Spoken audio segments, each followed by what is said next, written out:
Do you ever look back on something you did when you were younger and you're just like, damn, I'm stupid as hell, what's wrong with me? For me, that was realizing just how much praise I've been scooping onto Shin Megami Tensei IV Apocalypse in my recent videos. Like, why do I bring it up so much?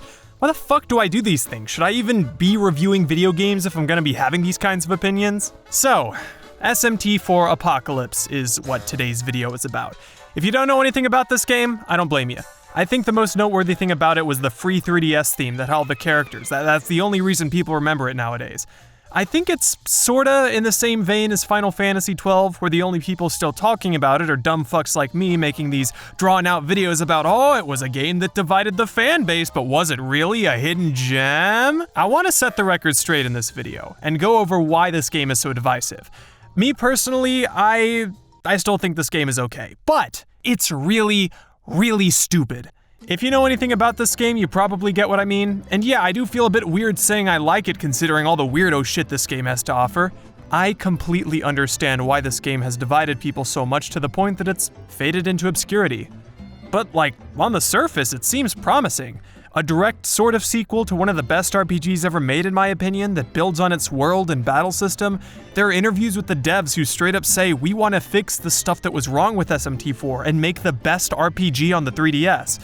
They didn't succeed, but in some ways they were close. So, how did we get here? How did we go from such lofty aspirations, a sequel to such a profound, amazing game to this thing that nobody remembers? Are the things that made SMT IV beautiful and noteworthy still here? This game must have some pretty dumb stuff for it to have fallen so far, right? What happened here? Let's talk about it. I don't want to just jump right in and nitpick every component of this game because so much of it is just stuff from SMT IV with improvements. Yes, you're retraversing the same environments, but there are different paths to take and different demons present. Plus, now there's some new areas and some new color palettes that aren't just brown and gray that get thrown in there from time to time. Now you can actually see where you're supposed to go on the world map instead of having to look up a Tokyo subway map every time you gotta go to Kasumigaseki or some shit. There's a lot of reused music, but a lot of new music that's like...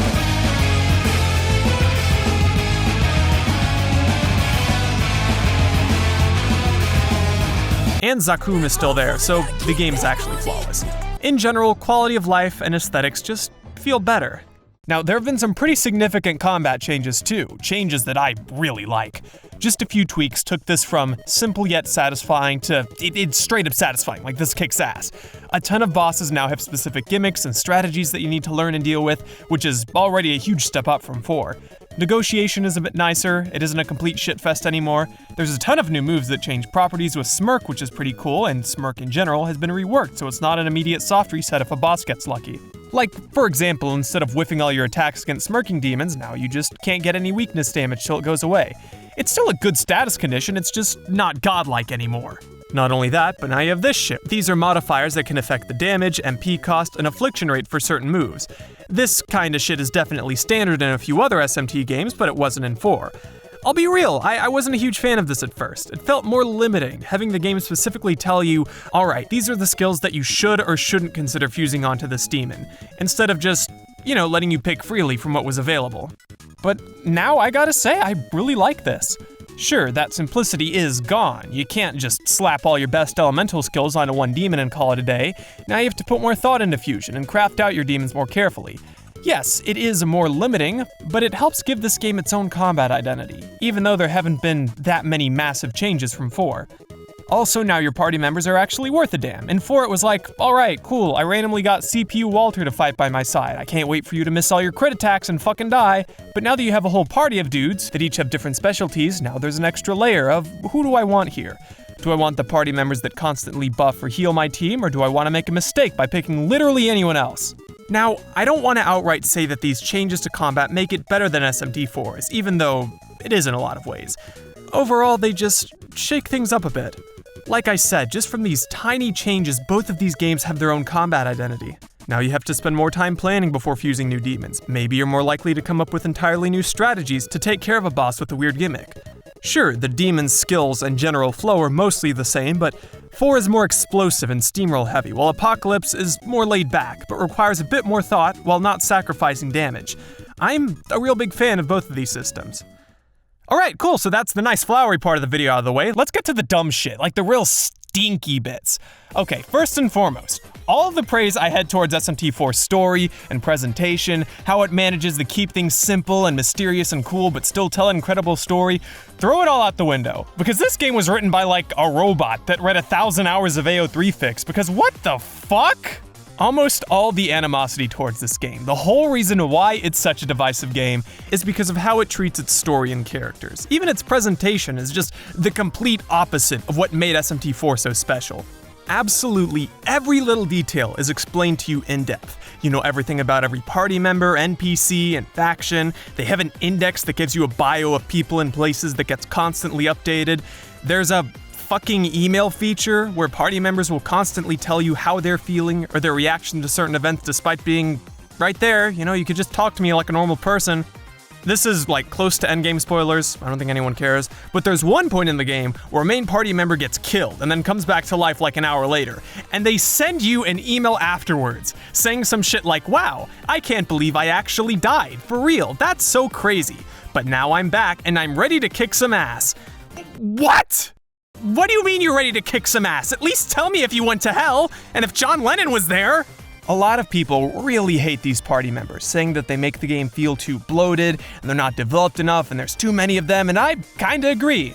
I like how they add another layer of combat, but you sure do have a party of like 7 different dudes bumbling around you and yakking in your ear all the time. Okay, in my opinion, as characters, most of them are functional, barely. They get little moments of development, but goddamn, going from show don't tell to a billion different party members drowning you in dialogue is such a dramatic shift. Plus, a few of these guys just feel like they're here because, considering their role in the first game, it would make sense for them to be there, but they don't really grow past that. Like Isabeau is just kinda there, cause what else would she be doing? Killing herself? It feels like such a weird downgrade, going from SMT IV, which is so mysterious and masterfully written that I had to go actual serious voice actor mode to convey my thoughts on it, to Apocalypse, which feels more akin to every other JRPG with a cast of 15 to 20-year-olds and a really unfortunate hot spring scene. Hey, speaking of, the story, it's kinda fucking weird, at times. I'd say for around 70% of it, it's perfectly fine. It's similar to how the first game lines up its goals and antagonists, but this time they're a lot more verbose about it.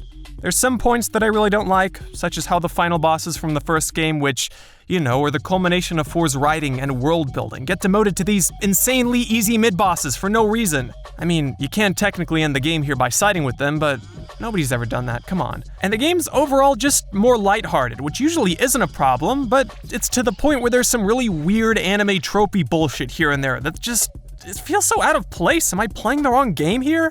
They're few and far between, and not a huge point of contention within the fandom somehow, but it's just enough to make me really uncomfortable, and I feel like a creep if I were to actually recommend this game. Like, for example, during one story beat, the antagonist erects a magical ward over Tokyo that prevents people from summoning demons, and you have to go around destroying the magic artifacts or whatever that power it. One of these is called the Jar of Lust, which nobody can get close to because, put the text on screen, I'm not reading this. So the 15-year-old in your party is like, I am a cultist who is programmed to never feel emotions. I'm the only one who can get close enough to destroy the gas station dick pill pot. And then the game says, hey, whoa, don't actually show the fucking footage. No. So yeah, whoever's responsible for that should be put in jail. Now, I'm not trying to downplay all of that stuff, because it makes me very uncomfortable, but that's not the whole game. There's some awful moments, but the remaining 70% isn't horrible. But it's just going from this to this is pretty insane. Okay, so the game starts off really strong, being killed by a gay horse, being forced to do the bidding of this omnicidal maniac, and immediately summoning several antagonists who just start fucking over the entire world is cool conceptually. Even though he can be kind of one-note sometimes, Dagda is a pretty slick antagonist, and the fact that you're forced to follow his command at every step despite knowing his fucked up motivations is interesting. And at least at the start of the game, the divine powers do manage to be pretty intimidating. Plus, they made Krishna really hot for some reason. Like, hello? There's plenty of good moments on par with the original, plenty of decent nightmare fuel, and at least one death that was so gruesome that I kinda had to sit there in silence for a minute and process it. And I like the attempts they made to further build upon the world of Tokyo, and although there are some weird retcons, like getting rid of Dripcheer and Lucifer over here, it's mostly fine. For better or worse, they really succeeded at making this game feel distinct from its predecessor. Something that I don't see mentioned enough is how the game manages to subtly present Tokyo through the eyes of Nanashi, the dude you play as instead of Flynn. not just with the generally more lighthearted mood, but with some artistic elements as well. Like with a few tracks such as the Tokyo Overworld theme, it's still dark and dreary like with the last game, but it's hopeful and maybe even a bit positive. This isn't some mysterious unknown hellscape like it was in SMT IV, this is your home. This is all you've ever known. Yes, it's hell, but you gotta survive for the sake of those that love you.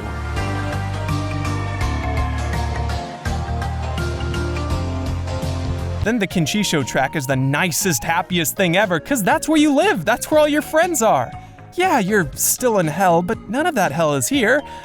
Not yet, at least. Even the super minor stuff, like the item description from collectibles, are so different than they were in 4. See, with this game, all you've known is chamber pots and Christianity. Every artifact you can find is like, could this be a mystic piece of fabric? Meanwhile, Nanashi is like, bitch, that's a $1 bill. All the relic descriptions in this game are just downright hilarious. They paint such a funny fucking picture of Nanashi's life, like him having no idea what yoga is, him wondering if you can put demons on a hard drive, and him being sad that he doesn't have time to play GameCube because he's got to be a part of this shit-ass game instead. It's just those little silly moments that actually work and don't feel stupid and forced. It's a big contrast from 4, but it really cements the chaotic world of Tokyo from the point of view of someone who has to live that reality every day.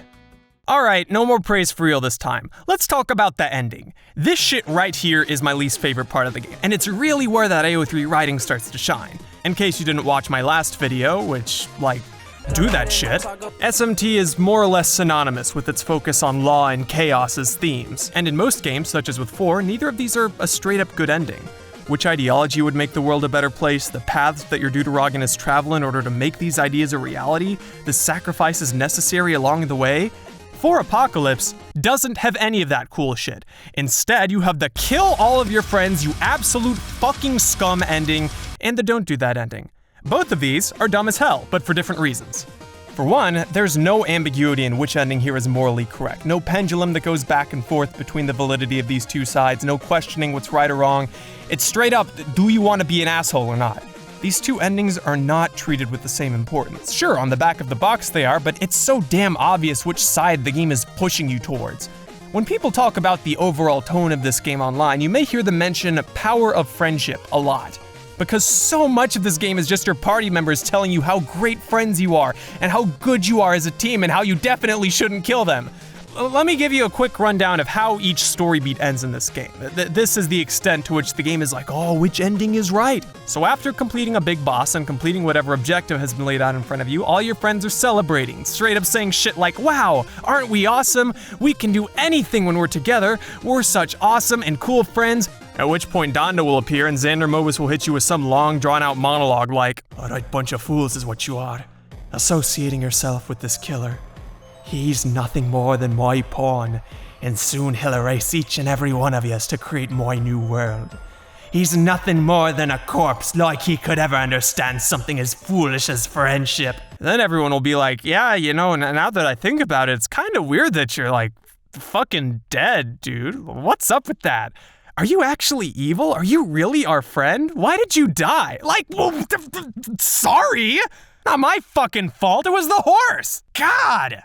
So even though you play as a silent protagonist and can make your own choices and come up with your own characterization for Nanashi, the decision to do a complete fucking heel turn and kill literally all your friends and everybody in the world seems a little extreme and unbelievable and kinda out of nowhere. Like, I can't really think of any justification for this at all. I've seen YouTube comments that are like, yeah, I chose the Anarchy ending because all the NPCs talking about how great friends they were was really annoying, which I guess could be a canon explanation, but I hope your real friends don't see you posting that shit. I'd be really sad if we were friends and you said that about me. So Anarchy ending makes close to zero fucking sense why you would do any of this, in my opinion. Now on the other hand, the Bonds ending, where you become the best friends ever in history, also has some of the dumbest out-of-nowhere writing I've ever seen, but this time, it's in how it gets resolved instead of how much sense it makes. Again, I think Dagda and his role in the story is really interesting, and knowing that this villain is literally forcing you along his path that would end all of existence as you know it is, hell yeah, that's rad. And when it comes time to say, no fuck you die instead, it felt like they wrote themselves into a corner, cause it's like, how do you kill the evil demon that is keeping you alive without not being alive anymore? You're not gonna believe me, but I've tried so hard to not overly summarize the plot in this video, and I'm aware that I completely failed, but I need to talk about this shit. I'm sorry, it's just too stupid. The best solution they could come up with to kill Dagda is that his mommy, who possesses this white girl who's been following you around the whole game, makes a fucking clone of Dagda. A clone of Dagda that is not evil and possesses you instead. So now you can freely kill the first Dagda without dying. What? What? Buddy, hey, listen to me. Let's you and I sit with this together for a sec. Just, who's responsible for this? Who greenlit this? Is this what the power of friendship is capable of? This is like something that would happen in Homestuck. I don't need to go over why this is a dumb solution. I don't need to hammer it into you how little sense this makes. Even if you don't know about video games or writing, if you're above the age of 10, then you should feel my pain here. Just, again, pause this and read it over again. That's incredible. That is wonderful. Oh, and then they bring back your girlfriend who got brutally killed, because it would be sad if this game was sad. Okay! But the game's still not done. You're nowhere close to the end. Yo, put the fucking music back on. No matter which path you choose, Dagda is like, all right, now it's time to fight and kill. Yahweh! For making this game, I guess. So you go to Minecraft Hell. I don't want to talk about Minecraft Hell. This part sucks.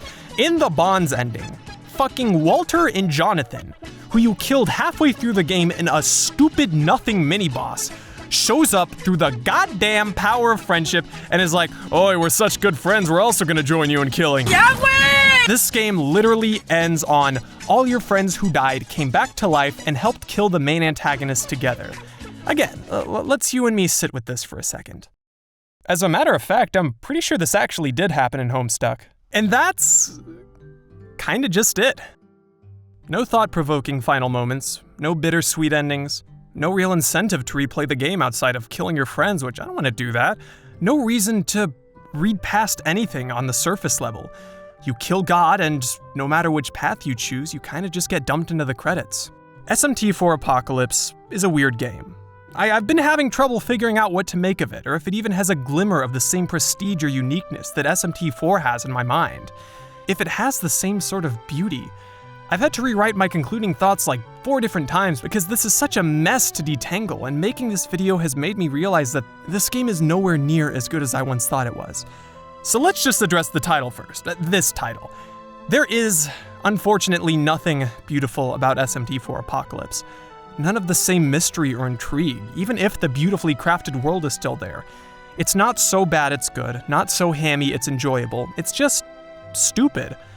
I just left the title like this so it would match the last video, sorry. But it's not even that it's outright bad. Even if there are some terrible moments and the story is all over the place, I'd say, at worst, this is one of those games that just gets a lot worse when you put it next to another game in the same series. What pains me about IV Apocalypse's story, presentation, and world building is that it ends up being painfully average. You've got an apocalyptic world where you have to kill God with your cast of high schoolers with some really bad writing mixed in. I've seen this one before. I've been through this whole shebang, and even though I love the world this game has ripped from its predecessor, that's not enough to save it. This game is a downgrade, in the realest sense of the word. There are things that make this game special, but it's been mixed into this weird slop that's good sometimes, but never really extraordinary. And unfortunately, its most memorable parts are also its stupidest and most nonsensical. Now, on the other hand, the combat's real good, and also it's kinda just SMT IV again. And if you know me, you know I love SMT IV, and I love some kick-ass RPG combat. Dude, this is still fucking sick! I'm never gonna stop loving this shit. I'm amazed at how easily they were able to remix the system to the point where the entire game feels different. I adore the combat and the fusion mechanics. This is where it really shows that they went into this game with a mindset of we want to make this better. In a lot of ways they did. I still love 4 and 4 Apocalypse's combat equally, but this shit never felt stale. Never once did it feel like I was replaying a game I already finished. I think the entire reason I held this game so highly was because of this. Also, I do have some nostalgia over the time period when I was playing it, but that's not relevant. It's not my favorite RPG combat-wise, but it's easily in my top 5. I've said it before, I will always prefer a game like this, with well thought out combat, but a shit story and presentation, over a game that tries really hard to be cool and profound, but makes me want to fucking die every time I play 9S and I gotta play Toho forever. Fuck this game, dude! There's no mystery at all as to why this game is so divisive. And even though I consider this game to be good, I doubt many people would consider it great. SMT IV Apocalypse is not an oddity. Everything special about it was taken directly from 4, yet what made that game beautiful is painfully absent. At the end of the day, it's not a hidden gem. It's not a collection of mid-parts that end up being great. It's kinda just another JRPG that has faded into obscurity. And if it wasn't for this in the title, I probably wouldn't even give it the time of day. And I certainly wouldn't have busted my ass making a video on it. But, it could be worse. It could be SMT 5. That game doesn't have Zakum in it.